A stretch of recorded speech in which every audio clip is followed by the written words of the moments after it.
Welcome students. So we will be starting with the topic that is the taxonomical aids. As we are continuing with the first chapter, this is the continuation of this, and the taxonomical aids will be the continuation of chapter 1. The previous lecture we have seen about the taxonomic categories. Now we will have a vision about the taxonomical aids, how the different aids helps in the study of taxonomy.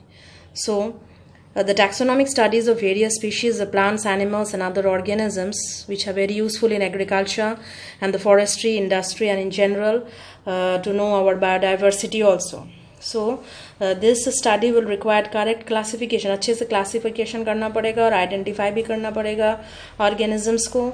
So this collection of actual specimen of plant and animal is essential and which will be the primary source of the study of taxonomy. So taxonomy पढ़ने के लिए collection काफ़ी ज़रूरी होता है, and the collection and उसका storage भी preservation of this organism is also essential. So there will be proper training in systematics. All these along with the taxonomical aids will help in this study. So under that those examples that we will study now, जो पढ़ाई करना पड़ेगा अभी हम लोगों को taxonomy का study better करने के लिए, that is called the herbarium. So first of all is herbarium. What is this? Herbarium में क्या होता है, एक लंबा sheet होता है, and this will be the plant specimen which will be dried, और उसके बाद उसको प्रेस किया जाता है and sheet के ऊपर लगाया जाता है.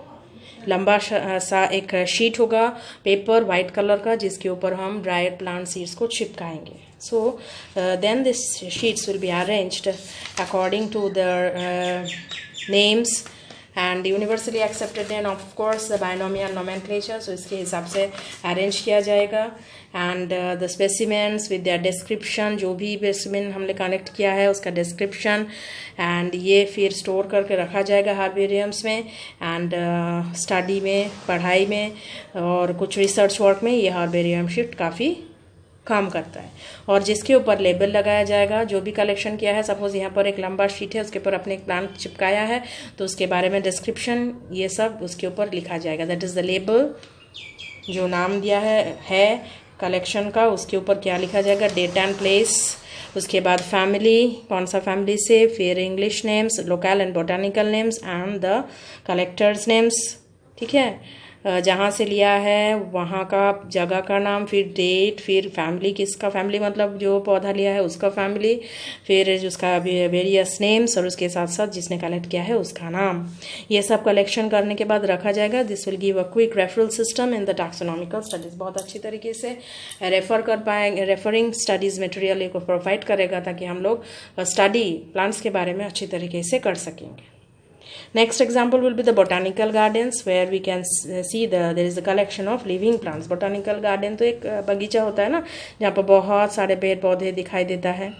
So the different types of plant species will be grown in the botanical garden with their scientific names labeled on them. That is called what? Botanical garden. So for example, the Indian Botanical Garden in Howrah, India. The national botanical research institute in Lucknow, India. ये सब garden घूमने का जगह है जहाँ पर जाके आपको पेड़ पौधों के बारे में बहुत सारी जानकारी मिल जाती है. Next is the museum. आपको म्यूज़ियम के बारे में बहुत ही अच्छी तरीके से ही मालूम होगा. Biological museum are generally set up in the institutes और इन द स्कूल, कॉलेज और यूनिवर्सिटीज़. यहाँ पर बहुत सारे जो है म्यूज़ियम्स यूनिवर्सिटी, स्कूल, कॉलेज में स्थापित किए गए हैं, and they will have a collection of preserve plants and animals for study. So museum में बहुत सारे, मतलब हम लोग को कभी कभी बोरिंग भी लगता है ना म्यूज़ियम जाने में, क्योंकि यहाँ पर कलेक्शन होता है प्लांट्स एंड एनिमल्स का, और प्रिजर्व किया होता है प्लांट्स को और एनिमल्स को ड्राई स्पेसिमेन के हिसाब से, सूखा हुआ.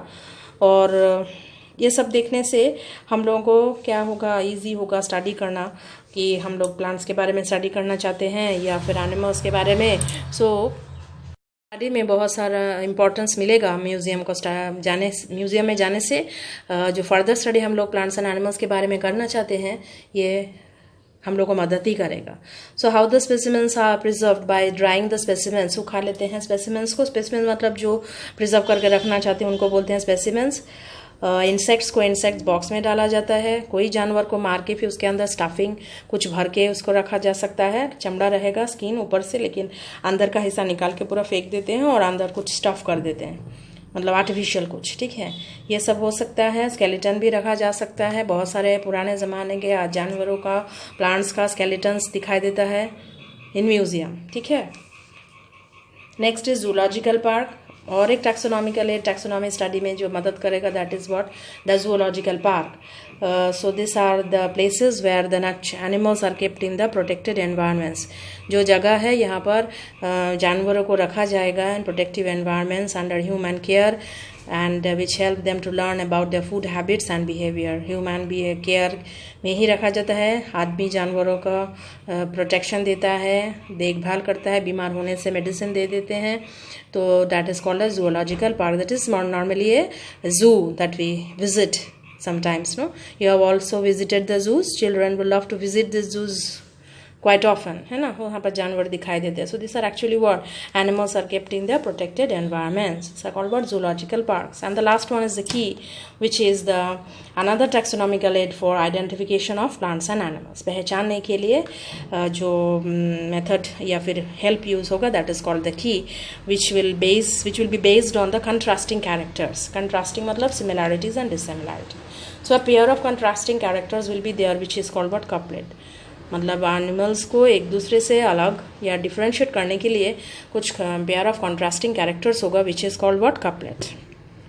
सो two opposite options will be there. Characters भी कुछ कंपैरेबल कैरेक्टर्स, मतलब अलग अलग कैरेक्टर्स के हिसाब से देखेंगे और कंपेयर करने का कोशिश करेंगे, that is contrasting characters which is called couplet. और दोनों ऑप्शंस मिलेंगे, आइदर एक्सेप्ट करो या रिजेक्ट करो. कैरेक्टर्स जो देखा है, either you will have to reject और एक्सेप्ट द कैरेक्टर्स. और जो स्टेटमेंट मिलेगा एक की को, that is called what lead. मतलब एक्सेप्टेंस एंड रिजेक्शन को दो स्टेटमेंट्स मिलेगा, that statement is called the key. And this is a very important part of the taxonomical aid which will be helping in the studies of taxonomy. Separate taxonomies keys are required for each taxonomic category. Category के लिए अलग अलग की होंगे, such as family, genus, species, for the identification of the plants and animals. Okay, and the next part is the other three options which help in the method of taxonomical studies, that is flora.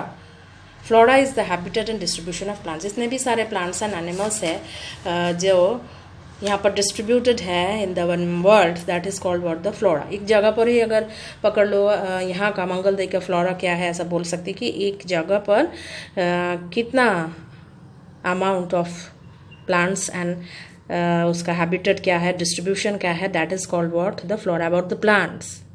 The number 2 is the manual, which are useful in providing the identification of the species found in that area. Identify करने के लिए जो information चाहिए, तो that will be given by the manuals. अगर आपको पहचानना है कि कितने सारे species है, तो इसको identify करने के लिए जो information चाहिए होगा, so that will be given by what? The manuals. Okay, पहचानने के लिए कि कौन सा स्पीशीज है, इसके लिए जो मिलेगा, that is called what the manuals. Then we have the monographs which contain the information of any one taxon. Taxon already we have discussed in the taxonomical hierarchy. Each rank or category is called what? A taxon. So कोई भी अगर taxon के बारे में कुछ idea आपको मिलना चाहिए, तो that you will get from what? The monographs. Next will have the catalogues. This is a simple listing of the species. Species का एक लिस्ट मिलेगा जहाँ से आप लोग पढ़ सकते हैं कि क्या है ये. And this will be mainly in the alphabetical order. जो भी स्पीशीज का नाम चाहिए होगा आपको कैटलॉग देखने से मिल जाएगा, and that will be obviously in the alphabetical order. Okay, so I hope you have understood this chapter very nicely, and try to follow the video once again so that you can easily understand each and every part of the chapter.